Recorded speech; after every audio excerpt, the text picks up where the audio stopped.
Hi friends, welcome to infinite world of GK. AKSTU Janayugom Sahapadi Arivulsavam ക്വിസിൻ്റെ school തലത്തിൽ നടന്ന HSS വിഭാഗം ചോദ്യങ്ങളാണ് ഇന്ന് നമ്മൾ കാണാൻ പോകുന്നത്.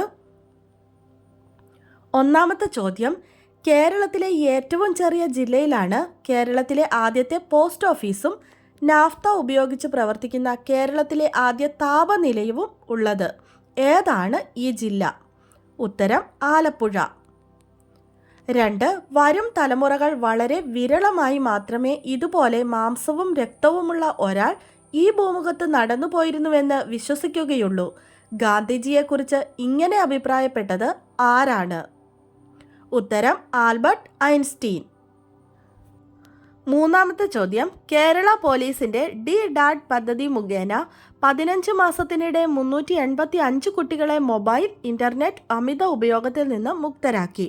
2023 മാർച്ചിലാണ് സോഷ്യൽ പോലീസിംഗ് വിഭാഗത്തിൻ്റെ നേതൃത്വത്തിൽ ഈ പദ്ധതി തുടങ്ങിയത്. DDADൻ്റെ പൂർണ്ണരൂപം എന്താണ്? ഉത്തരം ഡിജിറ്റൽ ഡി അഡിക്ഷൻ സെൻറ്റർ. 4. ആധുനിക ഇന്ത്യയുടെ വിദ്യാഭ്യാസ രീതിക്ക് വഴികാട്ടിയായ ഭാരതത്തിലെ ആദ്യ വിദ്യാഭ്യാസ മന്ത്രിയായിരുന്ന മൗലാന അബ്ദുൽ കലാം ആസാദിൻ്റെ ജന്മദിനമാണ് ദേശീയ വിദ്യാഭ്യാസ ദിനമായി ആചരിക്കുന്നതെന്ന് അറിയാമല്ലോ. എന്നാണ് ദേശീയ വിദ്യാഭ്യാസ ദിനം? ഉത്തരം നവംബർ 11.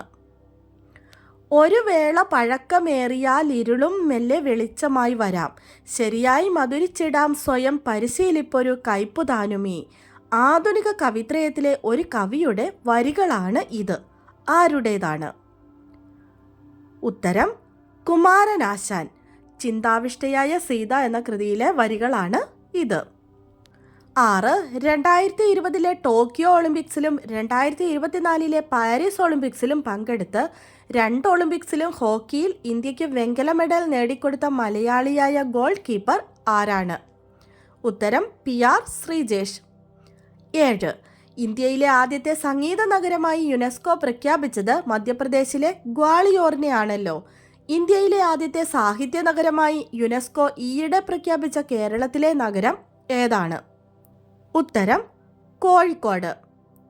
8. ചോദ്യം, 2024 ഏപ്രിലിൽ നടന്ന ലോക്സഭാ തിരഞ്ഞെടുപ്പിൽ ആലത്തൂർ മണ്ഡലത്തിൽ നിന്ന് മത്സരിച്ച് വിജയിച്ച മന്ത്രി K രാധാകൃഷ്ണന് പകരം വയനാട് ജില്ലയിലെ മാനന്തവാടി നിയമസഭാ മണ്ഡലത്തെ പ്രതിനിധീകരിച്ച് വിജയിച്ച MLA ആണ് മന്ത്രിയായി സത്യപ്രതിജ്ഞ ചെയ്തത്. ആരാണ് അദ്ദേഹം? ഉത്തരം OR കേളു. 9. ചോദ്യം, Mohan Kumar has travelled a ലോട്ട്.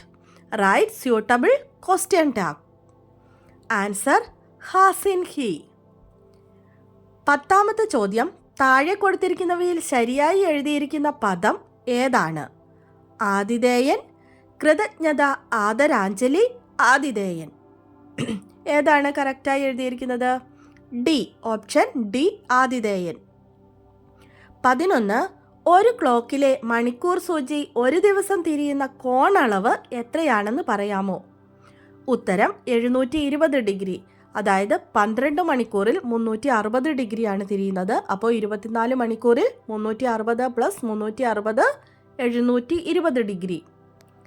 12. ചോദ്യം, ഇന്ത്യൻ ശിക്ഷാ നിയമം, ക്രിമിനൽ നടപടിച്ചട്ടം, ഇന്ത്യൻ തെളിവ് നിയമം എന്നിവയ്ക്ക് പകരമായി 2024 ജൂലൈ 1 പ്രാബല്യത്തിൽ വന്ന ഇന്ത്യയിലെ പുതിയ ക്രിമിനൽ നിയമം ഏതു പേരിൽ അറിയപ്പെടുന്നു?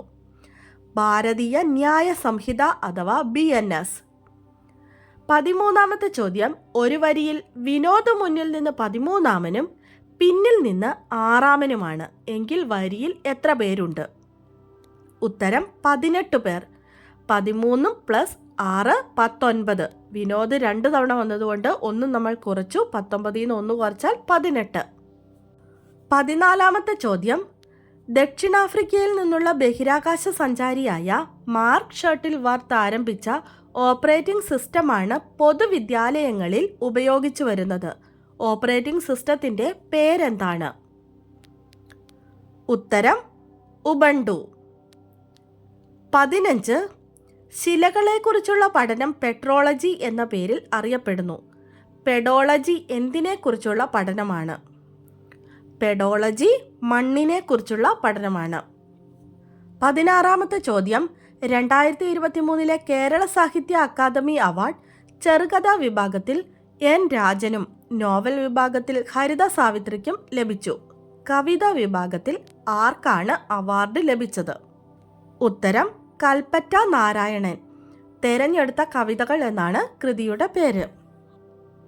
17ാമത്തെ ചോദ്യം 54ാമത് കേരള സംസ്ഥാന ഫിലിം അവാർഡ് പ്രഖ്യാപനത്തിൽ മികച്ച നടിക്കുള്ള അവാർഡ് ഉർവശിക്കും ബീന ആർ ചന്ദ്രനും ലഭിച്ചു. ഉർവശിക്ക് മികച്ച നടിക്കുള്ള അവാർഡ് ലഭിച്ചത് ഏത് സിനിമയിലെ അഭിനയത്തിനാണ്? ഉത്തരം ഉള്ളൊഴുക്ക്. 18 കാസ്റ്റിക് സോഡ എന്നത് സോഡിയം ഹൈഡ്രോക്സൈഡ് ആണല്ലോ. മിൽക്ക് ഓഫ് ലൈം എന്ന പേരിൽ അറിയപ്പെടുന്ന രാസസംയുക്തം ഏതാണ്? Calcium hydroxide. 19ാമത്തെ ചോദ്യം വിദ്യാർത്ഥികൾക്കായുള്ള സഹപാഠി പംക്തി പ്രസിദ്ധീകരിക്കുന്നത് ജനയുഗം ദിനപത്രത്തിലാണല്ലോ.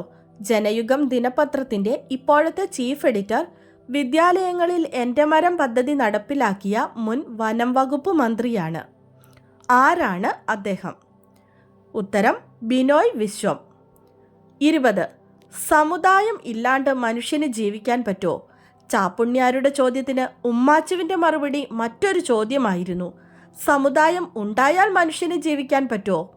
കാലം കാലത്തോട് ചോദ്യങ്ങൾ ഉന്നയിക്കുന്ന ഈ നോവൽ KPSCയുടെ പുതിയ നാടകമാവുകയാണ്. ആരുടെ നോവലാണ് ഇത്? PC കുട്ടിക്കൃഷ്ണൻ്റെ നോവലാണ്. ഉറൂബ് എന്നാണ് അദ്ദേഹത്തിൻ്റെ തൂലികാനാമം. അടുത്തത് ടൈ ബ്രേക്കർ ചോദ്യങ്ങളാണ്. കേരള ലോട്ടറി വകുപ്പിൻ്റെ പുതിയ ഔദ്യോഗിക ചിഹ്നം ഏത് ജീവിയാണ്? ഉത്തരം പുൽച്ചാടി അല്ലെങ്കിൽ പച്ചക്കുതിര. 2024 ജൂലൈ മാസത്തിൽ സംഭവിച്ച നാടിനെ നടുക്കിയ മുണ്ടക്കൈ ഉരുൾപൊട്ടൽ ദുരന്തം മനസ്സിൽ നിന്നും മാഞ്ഞു പോയിട്ടുണ്ടാവില്ല. വയനാട് ജില്ലയിലെ ഏതു പഞ്ചായത്തിലെ പ്രദേശമാണ് മുണ്ടക്കൈ? ഉത്തരം മേപ്പാടി. 2024 നവംബർ 5 നടക്കുന്ന US പ്രസിഡന്റ് തെരഞ്ഞെടുപ്പിൽ ഡെമോക്രാറ്റിക് പാർട്ടിയുടെ സ്ഥാനാർത്ഥി ഇന്ത്യൻ വംശജയാണ്. ആരാണ് അത്? ഉത്തരം കമല ഹാരിസ്. 4 ജീവിതം ഒരു പെൻഡുലം എന്ന ആത്മകഥ എഴുതിയില്ലായിരുന്നുവെങ്കിൽ തനിക്കൊരിക്കലും വയലാർ അവാർഡ് കിട്ടില്ലായിരുന്നു എന്ന് 47ാമത് വയലാർ അവാർഡ് സ്വീകരിച്ചുകൊണ്ട് പറഞ്ഞ കവിയും ഗാനരചയിതാവുമായ വ്യക്തി ആരാണ്? ഉത്തരം ശ്രീകുമാരൻ തമ്പി. 5 ഭരണഘടനയുടെ താക്കോൽ എന്ന് ജവഹർലാൽ നെഹ്റു വിശേഷിപ്പിച്ചത് എന്തിനെയാണ്? ഭരണഘടനയുടെ ആമുഖത്തെ. അങ്ങനെ നമ്മുടെ ചോദ്യങ്ങൾ കഴിഞ്ഞിരിക്കുകയാണ്. സബ് ജില്ലയിലേക്ക് തിരഞ്ഞെടുക്കപ്പെട്ട എല്ലാ കൂട്ടുകാർക്കും ഒത്തിരി അഭിനന്ദനങ്ങൾ. സബ് ജില്ലാതല ചോദ്യങ്ങളുമായി നമുക്ക് വീണ്ടും കാണാം. Thanks for watching.